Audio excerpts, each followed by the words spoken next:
Kita bersyukur bahwa walaupun masih banyak yang terkena pandemi ini, tetapi jumlahnya semakin menurun dan mudah-mudahan secepat-cepatnya pandemi ini, wabah ini diangkat oleh Allah Subhanahu wa Ta'ala. Diangkat oleh Allah Subhanahu wa Ta'ala, namun kita tetap diberikan pahalanya, pahala kesabaran kita terhadap ujian ini, dan juga sebagaimana janji Allah Subhanahu wa Ta'ala melalui Rasulullah SAW dalam hadis sahih riwayat Bukhari, rahimahullah, itu adalah rahmat bagi orang-orang beriman. Di bulan Ramadan begitu banyak kebaikan yang Allah SWT siapkan untuk orang-orang yang beriman, bahkan untuk umat manusia. Itu dapat dipahami dari banyak penjelasan baik dalam Al-Quran maupun hadis-hadis Nabi Sallallahu Alaihi Wasallam. Di antaranya dalam hadis sahih riwayat Imam Nasai, Nabi SAW bersabda, "Atakum Ramadan syahrul mubarak." Itu awal dari hadis itu. Sungguh telah datang pada kalian bulan Ramadan, atau Ramadan, bulan yang penuh berkah. Berkah itu apa? Kebaikan, atau tambahan kebaikan, atau seluruh kebaikan. Dan di sini disebut secara umum, ya. Dia dalam bentuk nakirah, yang mana itu umum, mubarak dalam segala hal. Dalam kaitan dengan urusan dunia kita maupun urusan ukhrawi kita, urusan ibadah mahdoh dan urusan ibadah amal, urusan pribadi, keluarga, masyarakat, bangsa dan negara, dalam semua aspek, ya, dalam semua aspek dakwah, ibadah, dakwah, pendidikan, sosial, ekonomi, termasuk persatuan. Sungguhnya Ramadan dan rangkaian puasa ibadah, rangkaian puasa dan ibadah lain di bulan Ramadan membawa kebaikan yang luar biasa, termasuk dalam masalah persatuan yang menjadi tema kita hari ini, ya. Ramadan membentuk persatuan umat dan bangsa. Tapi mau nanya dulu Pak, ini berapa menit ceramahnya?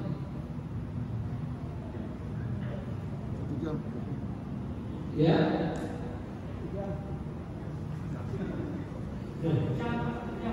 Oh, Masya Allah, panjang waktu ya. Ya, kalau gitu santai aja kita. Ya. Asal sepakat Pak, jangan saya ditinggalkan. Ya. Jadi termasuk kesatuan. Nah, misalnya yang pertama, dan ini sesuatu yang masih perlu diulang-ulang, apalagi tahun-tahun ke depan kemungkinan tidak ada ujian. Apa itu? Persatuan yang berkenaan dengan waktu memulai puasa dan mengakhiri puasa. Ya, dalam hadis yang disahihkan oleh para ulama dari yang diriwayatkan oleh Tirmidzi dan selainnya, Nabi SAW bersabda, "As-shaumu yauma tasumun, wal fitru yauma tuftirun, wal adha yauma tudhhirun." Puasa itu ketika kalian bersama-sama puasa. Idul Fitri itu adalah ketika kalian sama-sama ini. Idul Adha juga begitu, ketika sama-sama kalian melakukan Idul Adha. Apa maksudnya? Sebelum itu di riwayat lain dikatakan as-shaumu yauma yasumun nas ila akhir hadis.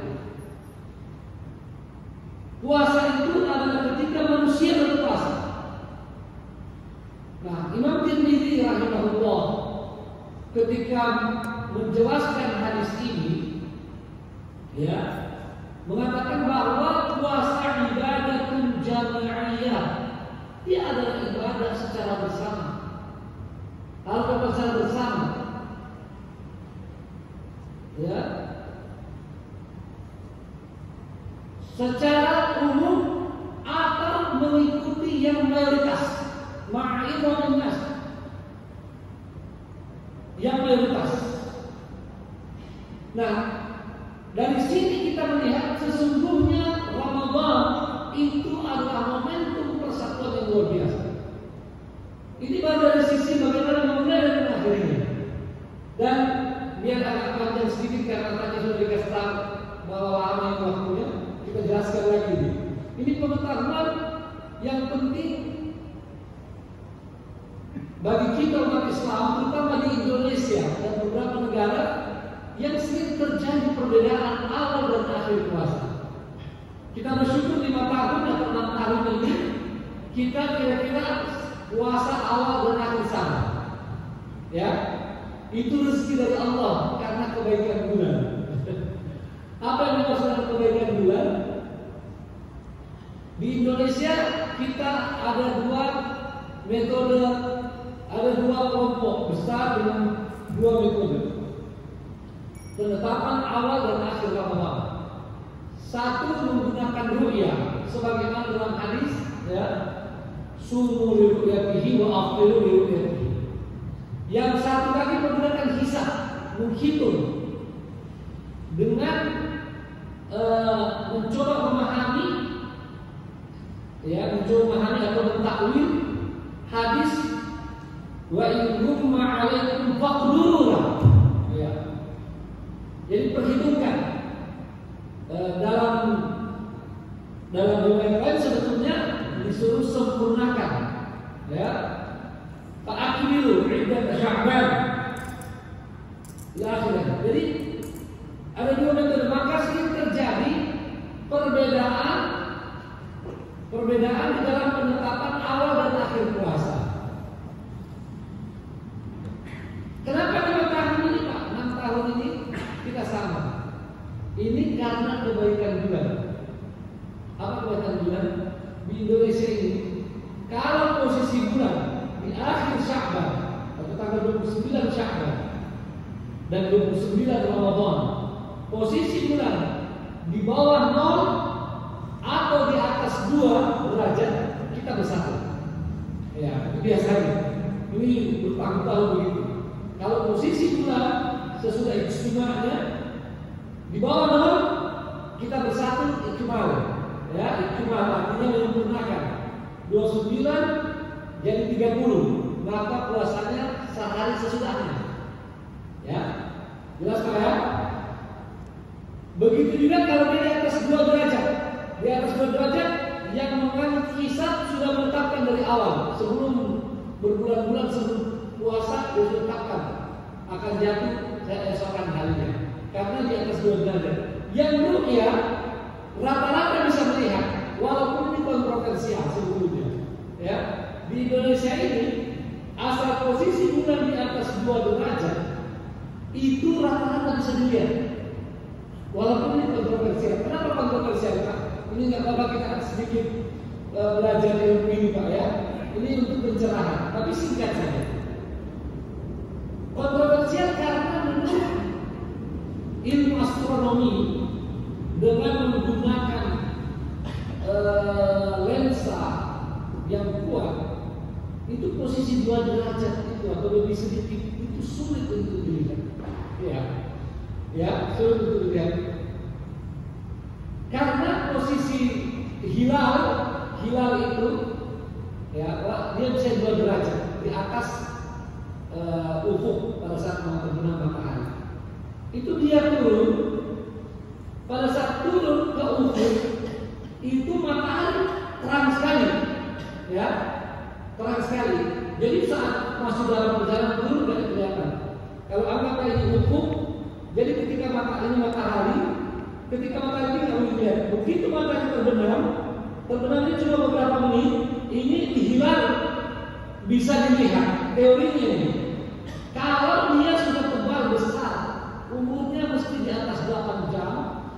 dan kira-kira dia sampai 6 derajat untuk umumnya astronomi begitu. Ya. Kenapa? Karena cahaya matahari itu ketika dia terbenam pun masih terang, sementara cahaya matahari itu sangat terang, maka cahaya hilal sedikit kecil, Pak. Ini ibaratnya kalau di luar siang Bapak kasih nyala lampu neon, nggak ada lihat cahaya neon juga, ya, kecuali kalau dekat. Kalau jauh kita lihat, orang lihat putih saja karena cahaya matahari. Ya. Sama dengan ini Pak, cahaya HP saya. Kalau yang Bapak di belakang tidak bisa lihat, kalau saya tidak bisa lihat. Kenapa? Karena cahaya lebih terang. Tapi ya ini kita tidak boleh bersangka buruk. Kita mesti husnudzon bahwa di Indonesia di atas 2 derajat itu sering ada yang melihat. Ya. Makanya jarang terjadi perbedaan. Alhamdulillah. Kalau bagi saya itu masalah kedua. Ya. Yang paling penting jangan terjadi perbedaan. Ini akan kita terangkan sebentar. Jadi kalau posisi 0 di bawah maka itu otomatis ikmal. Di atas 2 rata-rata bisa melihat. Indonesia masih lumayan Pak sekarang ini. Sebagian negara Arab itu kadang-kadang posisi hilal di bawah 2 atau di bawah 0 ada yang tidak lihat. Oh itu lebih parah lagi itu. Ya. Makanya sebetulnya ru'yah itu kalau dibantu dengan ilmu hisab itu luar biasa perpaduannya, ya, sehingga kita bisa lihat. Tetapi itu hanya alat bantu sebetulnya. Ru'yah yang tentu lebih dekat pada sunnah maupun hisab itu alat bantu saja untuk menetapkan awal dan akhir. Yang terpenting di sini adalah kita harus bersatu.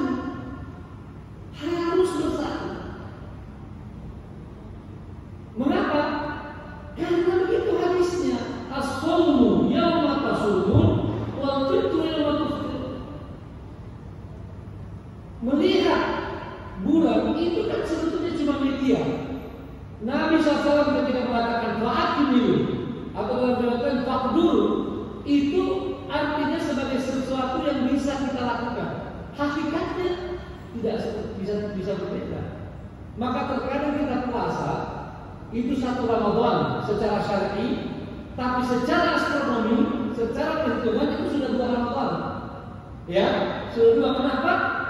Waktu kita melihat bulan, gumma, ada apa? Awan tertutup. Harusnya bulan sudah ada kan gitu. Ya Pak ya? Kan ada segitu. Kalau sudah tapi karena nggak lihat, maka kita ikmal, sempurnakan Syaban. Puasanya keesokan bukan besok lagi kan? Ya. Ketika kita lihat, makanya biasa bapak bilang, ya saya waktu masih di kampung Pak. Kalau di kota sudah jarang. Ya. Waktu saya masih di kampung dulu, biasa kita itu puasa pertama habis sholat subuh, ya, habis maghrib itu orang-orang lihat, wah ternyata hilalnya sudah tinggi. Ya. Artinya ini sudah 2, sudah 3, kan? Nah itu tidak ada masalah. Kata para ulama, ya, tentang ketepatannya maudhu'un 'anil nas, artinya itu dimaafkan oleh Allah SWT. Karena itu adalah sebatas kemampuan. Yang paling penting adalah bersatu. Makanya penjelasan tentang hadis ini dan pengamalannya adalah kalau seseorang, ini contoh Pak, seseorang bilang saya lihat hilal, lalu datang kepada Nabi, ya, terus kemudian Nabi menolak persaksiannya, atau hakim, khalifah, atau qadhi ditolak persaksiannya, maka itu belum termasuk Ramadan, belum masuk, ya, karena cuma dia yang melihat atau kelompok kecil, ya, harus dia ditetapkan dan menjadi diterima oleh semua atau sebagian besar dari umat. Di situ. Dan yang kedua, bahwa yang paling penting persatuan, dan kita bisa melakukan ini bisa walaupun berbeda. Suatu ketika Rasulullah SAW masih puasa, ya, karena tidak melihat hilal. Di siang hari ada yang datang, ya Rasulullah, saya sudah lihat hilal dari malam, cuma dia jauh tempatnya, jadi ngasih info telat, kan gitu, ya. Maka Nabi SAW mengatakan aftir, buka puasa. Sholat idnya keesokan hari, ya. Sholat idnya besoknya, artinya sholat Idul Fitri pun di tanggal 2 Syawal tidak ada masalah. Yang paling penting bersatu, ya, persatuan ini makna yang harus kita bawa dalam jiwa kita. Sayang sekali di Indonesia pemahaman ini belum kuat. Kebanyakan orang mengira-ngira, tapi tidak kuat di dalam hati. Makanya desakan kepada para ulama, desakan kepada pimpinan ormas tidak kuat. Kalau kuat di tengah-tengah masyarakat, kita akan desak, jangan berbeda. Tahun depan Pak 2022 kemungkinan kita berbeda. Ya, ada kemungkinan karena posisi bulan nanti. Oh, ini tadi saya belum selesaikan. Kalau posisi bulan antara 0 sampai 2, 0,1, 0,5, 1, 1,1, 1,2, 1,5 sampai 2, sebelum 2 derajat itu paling potensi berbeda. Kenapa? Karena yang hisab sudah menetapkan. Yang hisab di Indonesia ada 2 golongan di sini, saya tidak usah sebut nama Pak, ya. Ya. Satu mengatakan wujudul hilal, dan kata wujudul hilal artinya 0, sekian pun dikatakan ada hilal. Sementara yang ru'yah tidak mungkin akan melihat, Pak. Ya, 2 derajat ada kontroversial sebetulnya. Apalagi kalau bawah 2 derajat tidak. Jadi imkan ru'yah itu lemah dan rata-rata tidak dilihat. Maka yang bisa menetapkan puasa besok, yang ru'yah menetapkan lusa karena ikmal menyempurnakan. Nah ini sangat menyedihkan. Masalahnya karena berimplikasi pada terjadinya fenomena perbedaan yang seharusnya kita bersatu, apalagi Idul Fitri. Ya, kalau Idul Fitri itu Pak dulu di Indonesia ini Pak, ya. Kalau kita Idul Fitri antar provinsi berbeda, misalnya, bentar. Kalau di ASEAN kita bisa berbeda antar negara. Nah, itu masih ringan Pak. Walaupun seharusnya tidak, tapi masih ringan Pak, ya. Karena antar negara.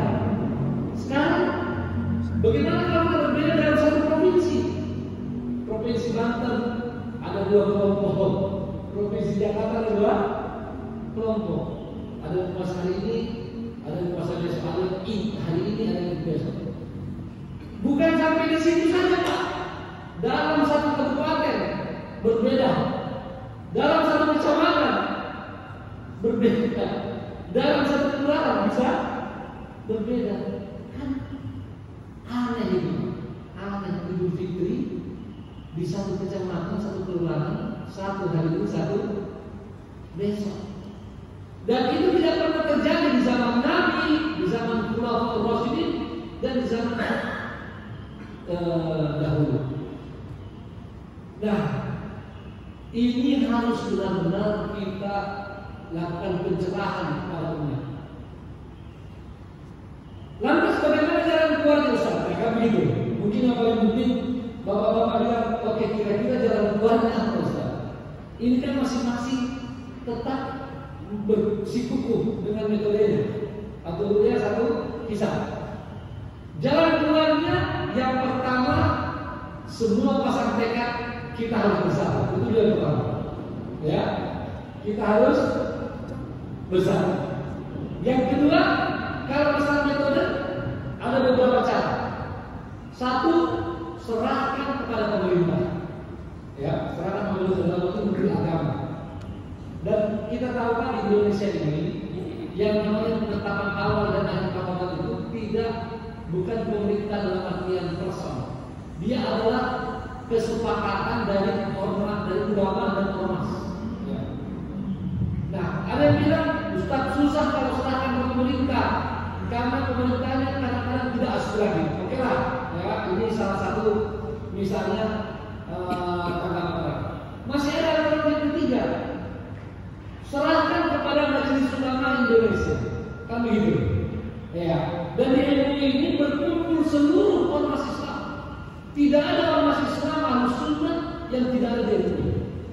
Ya, ormas-ormas Islam nasional yang besar-besar semua ada di situ. Serahkan ke MUI agar menghilangkan kecurigaan itu. Ya, ini bisa dilakukan. Ya. Jadi sebetulnya ada.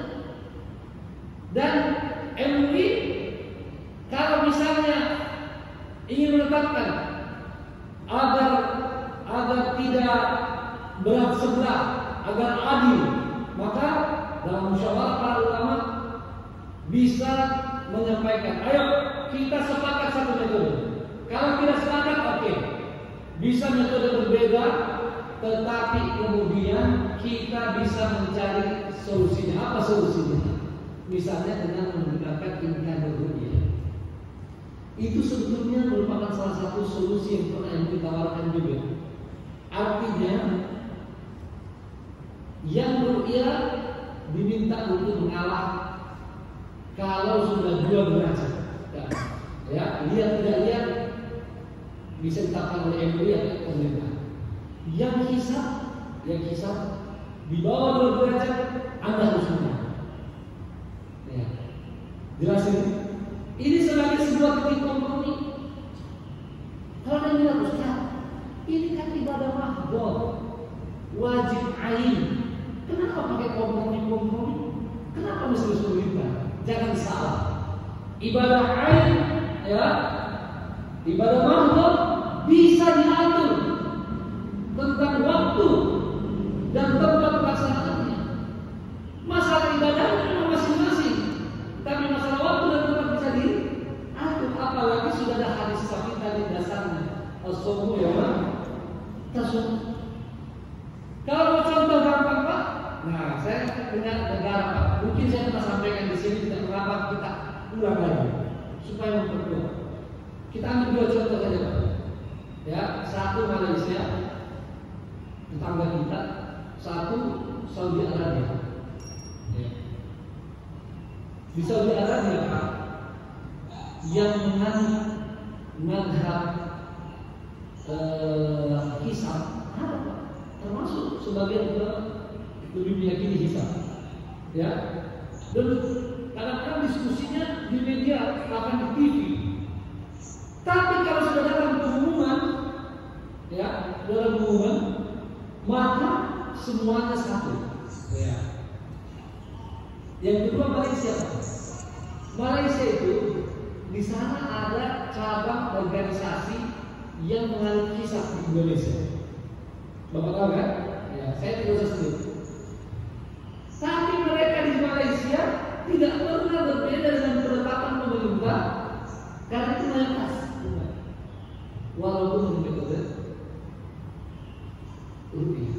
Kalau ada yang tanya Ustaz, oke Ustaz ini sekarang menantu ya. Bagaimana kalau pemerintah menetapkan dengan hisab? Saya katakan, saya yang pertama mengatakan setuju dengan itu.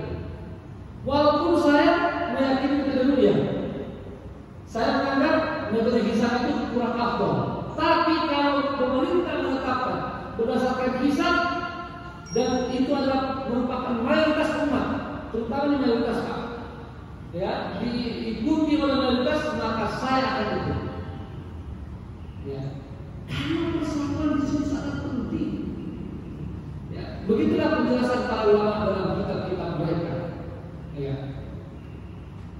Ustaz, ini nggak apa-apa enggak. Ustaz, dulu kan pernah terjadi perbedaan antara Makkah dan Syam, antara Hijaz dan Syam pernah terjadi perbedaan. Betul pernah terjadi perbedaan. Mengapa terjadi? Karena jarak yang jauh dan tidak ada sistem komunikasi.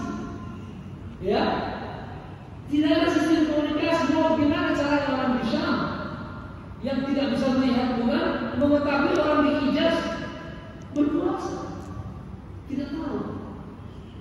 Nah, kalau di zaman bersama ini itu tidak bisa lagi, kecuali kalau jarak negaranya jauh, misalnya antara Indonesia dan Saudi, itu tidak masalah, bisa dimaklumi Pak. Indonesia dan Saudi berbeda, apalagi Australia dan Saudi berbeda, itu sangat manusiawi. Walaupun komunikasi canggih, ada handphone, tapi posisi orang manusia berbeda. Di Saudi kalau penetapannya maghrib, di sana Pak, mungkin yang rata-rata jam 6 saja, jam 6. Artinya jam 7 malam di Saudi baru diumumkan. Di sini jam berapa Pak? Kalau jam 7 di Saudi, di sini jam 1 malam Pak, daripada molor ini. Ya. Kalau itu diwajibkan, itu namanya taklif la yutaq. Itu adalah beban yang tidak orang manusia mampu. Islam tidak begitu, ya. Maka oke, kalau tidak lihat bulan di Indonesia, Malaysia, terus Saudi lihat bulan, silakan Saudi duluan, Indonesia besok, kan gitu, ya. Atau orang Australia Pak, nah, ini cuma Indonesia saja, Jakarta jam 1, Makassar jam 2, Papua jam 3, Australia jam 4, sudah sholat subuh Pak. Ya, ini namanya taklif la yutaq.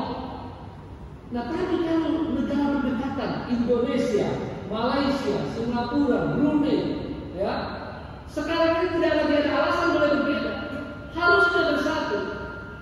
Ya, jadi ru'yah di sini cukup untuk mereka, ataupun andaikan hisab, harusnya mereka bisa bersatu.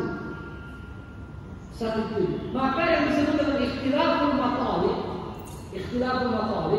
itu adalah perbedaan fatwa, adalah jarak yang tidak memungkinkan orang itu bisa secara normal menerima informasi tentang puasa atau tidak. Ya. Begitu Pak. Jadi ini yang sangat kita sayangkan sampai, tapi kita coba bangun terus. Kita lakukan pencerahan untuk kita bangun kesadaran ini ke depan, sehingga nanti bukan saja Indonesia bersatu di awal dan di akhir puasa, tapi nanti juga kita berharap kawasan ASEAN, ya, sampai Taiwan, ya, terus ke sana sampai Australia, kita semua bisa bersatu. Kita hanya berbeda dengan kawasan yang jauh. Ya. Ini baru satu poin Pak, ini cukup panjang. Itu yang pertama. Yang kedua Pak, Ramadan membawa persatuan pada sholat tarawih.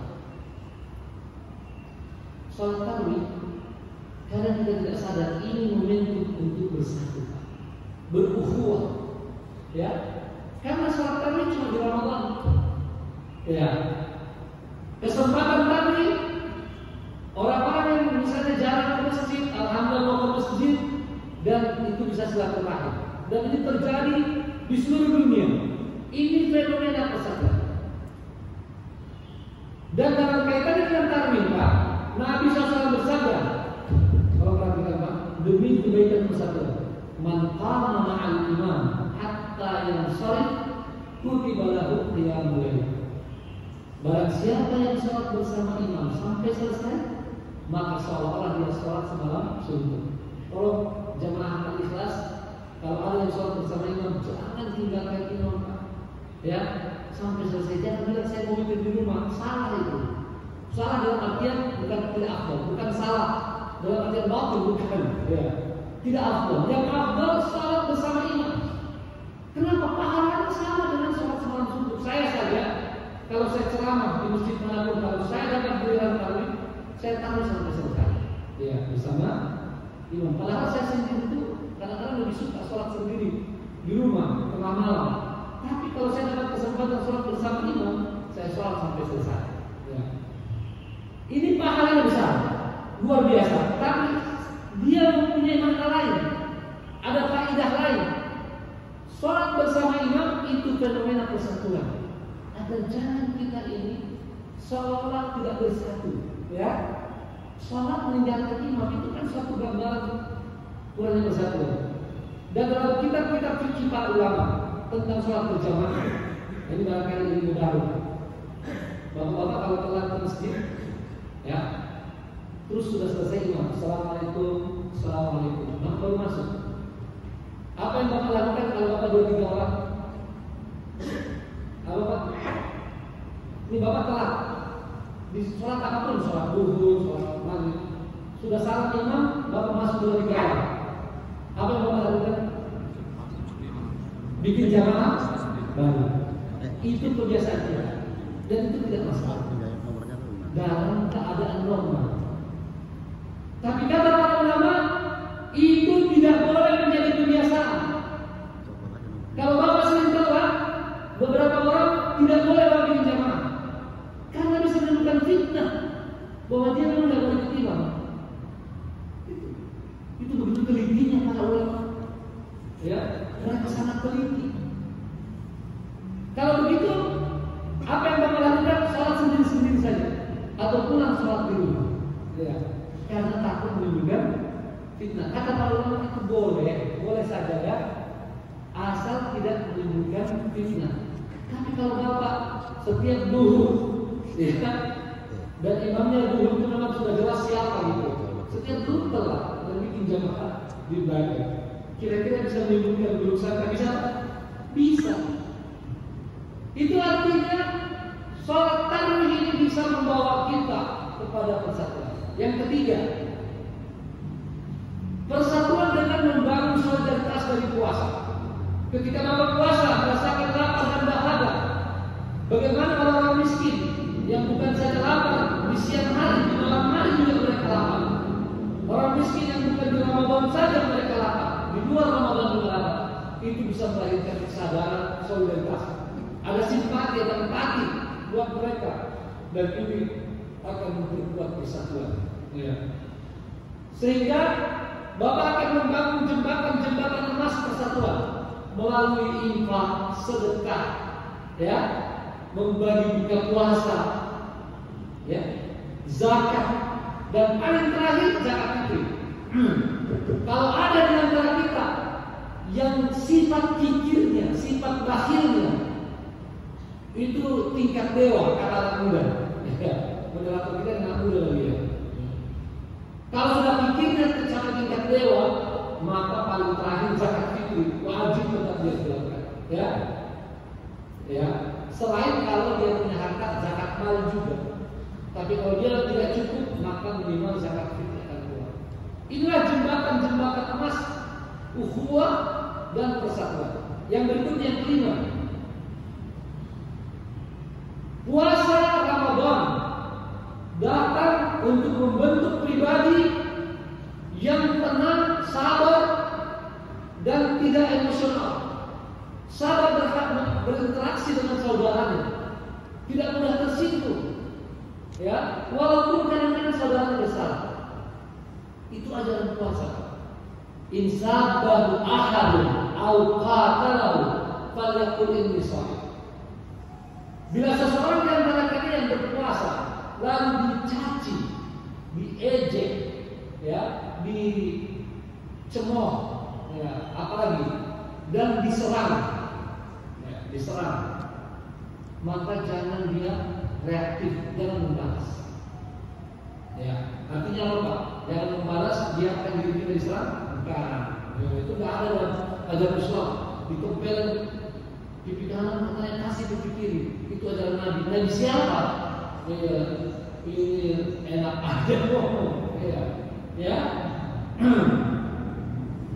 Ada juga begitu. Kalau ditempelin pipi kanan, kasih lagi pipi kiri. Itu salah.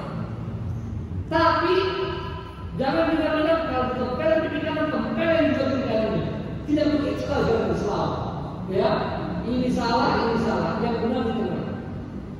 Kalau kalian misalkan diajak menghindar, ya, ini kalau lagi puasa nih, terutama menghindar, dan kalau belum cukup menghindar, bilang ini shaim, saya lagi puasa. Perkataan ini shaim untuk orang itu dan untuk diri kita, ya, diri kita memperkuat agar kemudian bisa sabar, bisa menahan emosi. Ini shaim. Kedua juga ini shaim mudah-mudahan bisa membuat diri sadar. Ya. Ini namanya self talk ala diri kita. Bapak dan Ibu dimuliakan Allah Subhanahu. Ajaran ini sangat penting dalam persatuan.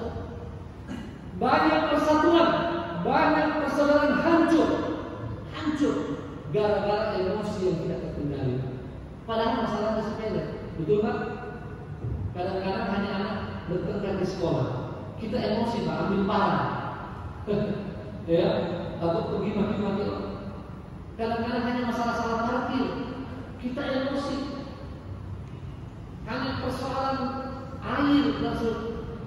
Puasa datang mendidik orang Islam, orang beriman tidak boleh emosional. Ada yang Ustaz tidak boleh marah, bukan tidak boleh marah. Marah ada baiknya, ada tempatnya. Emosi semuanya tidak boleh. Bedakan Pak. Marah fillah itu boleh dan ada tempatnya. Tapi emosi tidak ada emosi fillah, tidak ada. Ya. Emosi itu adalah infial dalam masalah, infial. Dan itu kelemahan. Kalau ada jagoan, masya Allah, tapi dia emosi bisa dikalahkan oleh orang yang ya. Makanya ajaran Islam datang untuk mengendalikan emosi, dan kebanyakan persatuan hancur karena emosi yang tidak terkendali. Dan saya ingin sedikit menitip pada bapak-bapak dan juga ibu-ibu. Mohon bapak-bapak, ibu-ibu di rumah, jadikanlah kuasa untuk mengendalikan emosi kita Pak pada anak-anak. Kasihan anak-anak kita itu. Anak-anak itu rahmat Pak, sekaligus amanah. Coba kalau bapak tidak punya anak, ya, ini terutama yang anak-anaknya masih kecil nih, atau ada yang dalam istilahnya anak-anak kurang nurut.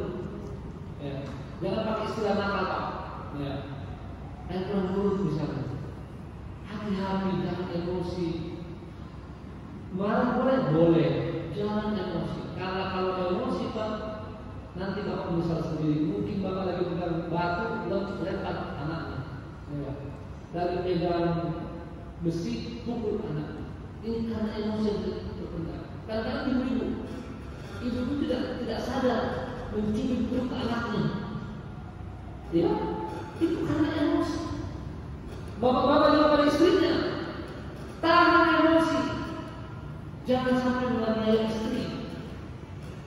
Istri kepada suami, tahan emosi. Puasa mengajar kita, tahan emosi. Apalagi yang punya kekuasaan, kalau rakyat biasa saja tahan emosi, yang punya kekuasaan tahan emosi. Jangan sampai menganiaya orang, karena di tangan Anda ada kekuasaan, di tangan Anda ada senjata. Kalau tidak menahan emosi, orang lain bisa dibawa. Inilah puasa datang untuk menahan emosi agar persatuan umat dapat terus dijaga, termasuk persatuan bangsa. Terakhir, atau sudah cukup Pak? Tidak usah. Sudah dikasih tahu dari jam. Belum Ustaz. Itu suruh. Oh suruh. Ini masih boleh Pak? Boleh dikit ya. Terakhir, secara umum, kadang-kadang kita ini sebagai umat merasa hak-hak kita dilanggar oleh orang tertentu, oleh orang-orang yang punya kekuasaan, oleh mereka yang mendapat fasilitas dari kekuasaan, ya. Dan tentu kita tidak menerima itu. Kita tidak menerima itu, maka boleh kita tuntut Pak. Ya, tapi sekali lagi, jangan emosional. Tuntutlah dengan cara yang baik. Kalau ada yang bilang Ustaz, kita tuntut baik-baik susah, ya. Nah itulah ujian, itulah ujian dalam kehidupan. Karena kita ini tidak boleh berkata emosional, termasuk yang berjuang. Kalau suatu kita alhamdulillah bisa begitu kuat dalam melakukan amal ma'ruf nahi munkar, dengan ramai-ramai, dengan banyak kita memberikan keputusan. Tapi satu waktu seperti sekarang mau bersuara saja katanya sulit. Jangan emosi, tetap jalankan hidup sebagaimana biasa, lakukan program islah pembinaan pendidikan, ya, dan tetap bersuara dengan cara yang bisa masing-masing. Tidak selamanya satu jalan itu harus kita tempuh. Kalau ada satu jalan tertutup, masih ada jalan lain. Dan ini ada contoh dari Nabi SAW. Rasulullah SAW setelah menang perang Badar, menang perang Uhud, perang Khandaq, lalu kemudian beliau pergi umroh. Tapi sampai di Hudaybiyah tidak bisa lanjut. Orang kaum musyrikin melarang. Padahal Nabi SAW para sahabat ini baru saja menang perang dan lagi kuat-kuatnya. Ketika orang musyrikin bilang tidak boleh tahun depan baru boleh umroh, bikin khutbah Hudaybiyah, Nabi SAW beriman. Ya, tidak masalah.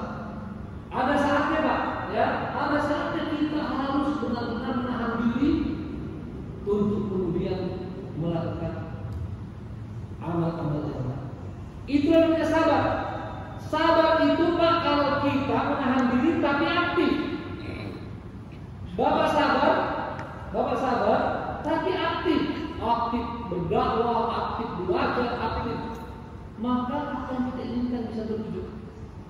Para sahabat Nabi SAW yang pada awalnya tidak setuju, ini apa yang terjadi dengan ini? Dulu kita saja masih musyrik, tidak dihina seperti ini. Sekarang kita sudah beriman dan kita sudah membuktikan kekuatan kita, kok kita dihina. Nabi bilang tidak salah. Mereka semua senang, tapi ternyata ini luar biasa, membawa kemenangan. Pulang dari Hudaybiyah, para sahabat sudah mulai tersenyum karena sudah turun firman Allah SWT, Inna fatahna laka fathan mubina. Begitu berlanjut dan cuma 3 tahun, karena Nabi SAW sahabat menghindari tidak ada benturan, mereka berdakwah, mereka tersebar. Jadi banyak yang masuk Islam dan 3 tahun terjadi perang dengan kemuliaan, karena umat Islam sudah menunjukkan mereka mengenal, mereka sabar, mereka aktif dalam dakwah dan kemudian. Nah, kalau kita lakukan, kita bisa menjaga persatuan umat dan bangsa, tapi kita terus memajukan umat ini. Ini terutama saya sampaikan kepada teman-teman aktivis, ya. Aktivis yang barangkali dari gundah gulana, tidak ada masalah. Saat ini kita semua harus berbuat kesabaran. Tapi sabar itu artinya bukan berdiam diri, ya. Sabar itu kita aktif, ya, melakukan dakwah dan sebagainya. Dan masjid kita ini masjid Al-Ikhlas, Darul Ikhlas, jadikanlah sebagai salah satu tempat pusat pembinaan. Perbanyak orang-orang yang kita bina, ya. Tenaga kita jadikan di sini agar kemudian semakin banyak orang-orang Islam yang sadar dan pada akhirnya nanti akan membawa kejayaan dalam umat dan bangsa kita. Wassalamualaikum warahmatullahi wabarakatuh. Waalaikumsalam. Mungkin daripada hari ini sekalian ada yang mau bertanya, bebas mau bertanya apa, atau mungkin ada yang mau sharing-sharing dari pengalaman. Persilakan, ya. Pak Haji semuanya boleh.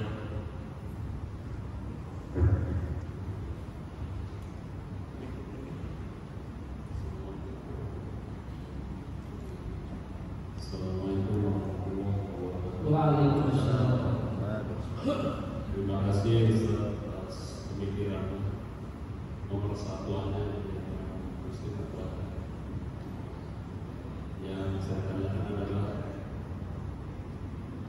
pemahaman melihat ini yang masih ada perbedaan berapa. Yang satu melihat menggunakan mata langsung karena Nabi melihat sebenarnya. Tapi perkembangan teknologi melihat itu dengan teknologi. Nah ini yang memang harus disamakan persepsinya. Bagaimana Mas Islam? Terima kasih. Assalamualaikum warahmatullahi wabarakatuh. Pada asalnya Pak melihat dengan mata langsung, ya. Makanya sebagian ulama tidak mau menerima kalau menggunakan teleskop, ya. Tapi kalau kita lihat sesungguhnya, ya, pakai teleskop itu tidak ada masalah. Ya, kalau saya dan saya melihat ini karena Nabi SAW mengatakan melihat itu ya pakai alat juga sama melihat juga, ya. Nah, cuma pakai teleskop Pak, 2 derajat pun itu susah. Ya, makanya kalau ada yang tidak langsung itu kontroversial. Kemarin dalam sidang isbat, mungkin bapak-bapak ikut secara langsung sidang isbat. Di situ salah satu organisasi yang menang kisah itu mempertanyakan, ada yang bilang padahal itu posisinya 3,9 derajat. Sampai itu pas teman kita Ustaz JJ bilang, kita mau bukan sekedar reporting, tapi recording. Kita mau juga kan ada alat canggih misalnya. Coba ada recording itu. Ya. Tapi itulah tadi saya katakan, ya silahkan aja diskusi masalah itu. Tapi yang paling penting apa hasilnya? Hasilnya harus sudah besar. Gitu Pak. Jadi melihat ini ada dua versi. Tapi bagi saya melakukan melihat pakai teleskop pun tidak masalah. Itu tetap sebenarnya. Terima kasih. Selanjutnya ada yang mau bertanya? Silakan, kalau ada lagi.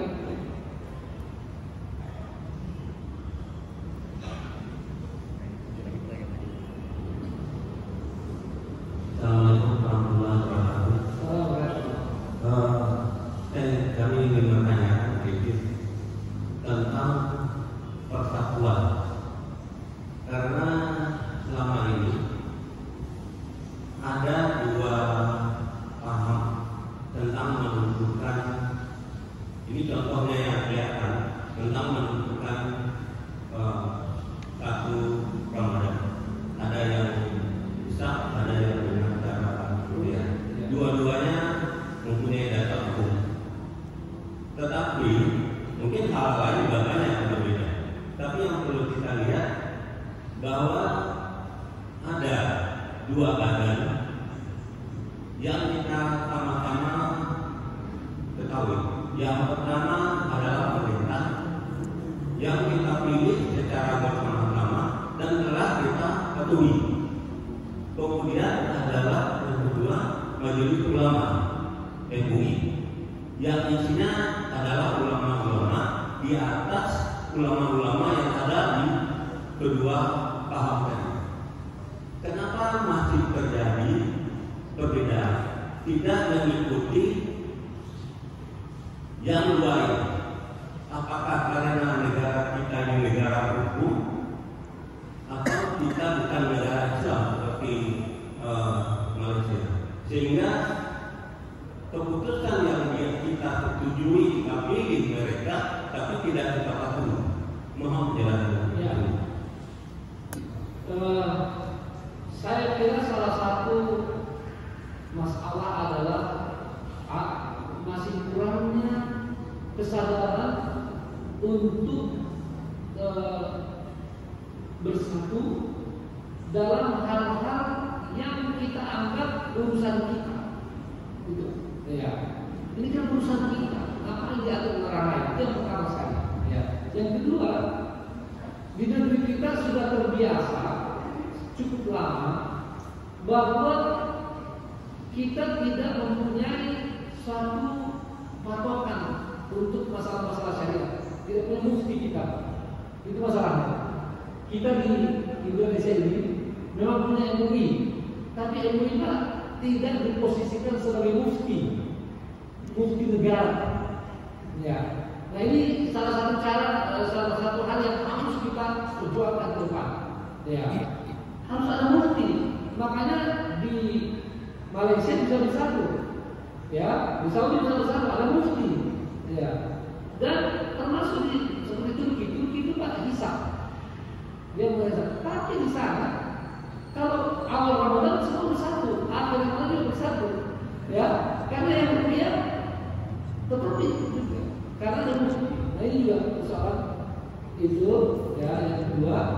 Dan yang ketiga, kalau menurut saya inisiatif pemerintah untuk menyatukan ini belum maksimal, ya, belum maksimal, ya, termasuk yang begitu. Tapi kalau usaha sudah ada, pemerintah sudah berusaha, terutama waktu Pak JK menjadi wapres pertama, periode pertama dan periode kedua. Saya tahu waktu Pak JK wapres periode pertama itu bolak-balik ketemu NU, ketemu Muhammadiyah, ya, untuk itu. Ya, saya juga alhamdulillah sudah pernah melakukan itu. Saya bertemu dengan para pihak NU, para pihak Muhammadiyah, Tarjih Muhammadiyah. Jadi usaha kita belum maksimal. Ya. Kalau pemerintah kan pemerintah punya otoritas. Saya membayangkan kalau pemerintah, misalnya Menteri Agama, benar-benar intensif, benar-benar kalau perlu pertemuannya berhari-hari, ya, atau berkali-kali yang intensif, saya yakin bisa. Semua orang Indonesia ini sebetulnya tidak sulit untuk bersama, tidak sulit. Cuma reasonnya, alasannya itu harus benar-benar kita perkuat. Ya. Saya misalnya bisa mengatakan kepada siapapun dari dua badan bahwa memang ini ibadah makmur, tapi masalah ketentuan waktunya itu tetap memerlukan persatuan. Ya. Jadi jangan masing-masing menentukan. Nah, ini kita bisa diskusikan. Kira-kira itu Pak, 3 poin. Assalamualaikum warahmatullahi wabarakatuh. Ustaz, saya mau tanya tentang Raya Idul Fitri. Yang ada perbedaan biasanya setelah beberapa kali sedikit berbeda. Yang mana yang satu masih melaksanakan puasa, yang satu sudah jalan. Sedangkan kalau puasa di satu Syawal itu haram hukumnya. Itu bagaimana Ustaz? Ya. Tentu kembali pada keyakinan. Kalau kita ini meyakini bahwa sudah 1 Syawal yang tidak boleh puasa, ya. Sementara yang tidak meyakininya, bahwa dia meyakini masih Ramadan, ya tidak masalah. Jadi kembali pada keyakinannya. Sebetulnya tidak ada jalan keluar. Saya pernah ini jalan keluar keempat, tadi saya belum sebut. Bagus Bapak bertanya. Jalan keluar keempat, andaikan kita berbeda di awal puasa, walaupun itu menyedihkan, oke lah, masih bisa dimaklumi, ya. Tapi jangan sekali-sekali berbeda di Idul Fitri, karena itu fenomenanya kelihatan, ya kan? Dan bisa terjadi persoalan Pak. Di beberapa daerah itu misalnya dilarang penggunaan lapangan, penggunaan masjid, ya. Nah, jadi apa jalan keluarnya? Jalan keluarnya begini, seperti tadi hadis yang saya ceritakan. Bagi mereka yang meyakini hari ini masih puasa, ya, hari ini masih puasa,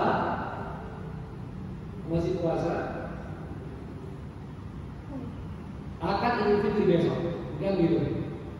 Sementara yang meyakini hari ini sudah 1 Syawal, ya, tidak puasa lagi, ya kan? Kita minta mereka yang sudah yakin hari ini 1 Syawal tidak puasa lagi, oke, tidak usah ada puasa. Tapi jangan sholat Id dulu, ya. Sholat Idnya kita tunda bareng besok, ya. Kalau ada apa bisa itu Ustaz? Loh, tadi kan saya bacakan hadisnya, ya. Nabi SAW pernah sholat Id di tanggal 2 Syawal. Ini titik kompromi yang kelima, yang misalkan berikutnya, ya. Selain yang saya sudah sebutkan tadi. Jadi karena yang paling buruk itu Pak kelihatan beda di Idul Fitri itu, ya, atau di Idul Adha. Pokoknya sholat ini kalau kita beda itu kurang bagus. Kalau awal puasa, ya masing-masing kan puasa, ya tidak perlu. Jadi kalau memang terpaksa awal puasa belum bisa bersatu, maka di Idul Fitri, Idul Adha jangan satu berbeda. Caranya tadi, yang sudah meyakini Ramadan terakhir, oke, tidak usah puasa. Tapi tidak usah Idul Fitri dulu, ya. Idul Fitri besok bersama dengan semua kaum muslimin. Dan di sini Pak menjadi sangat penting hadis yang tadi yang menambahkan wal fitru yauma tufṭirun. Ya, ini bukan dari awal tapi justru di Idul Fitri. Baik. Mungkin satu pertanyaan terus kali. Bisa bahas ini. Satu lagi Pak. Ya. Satu pertanyaan lagi. Amin.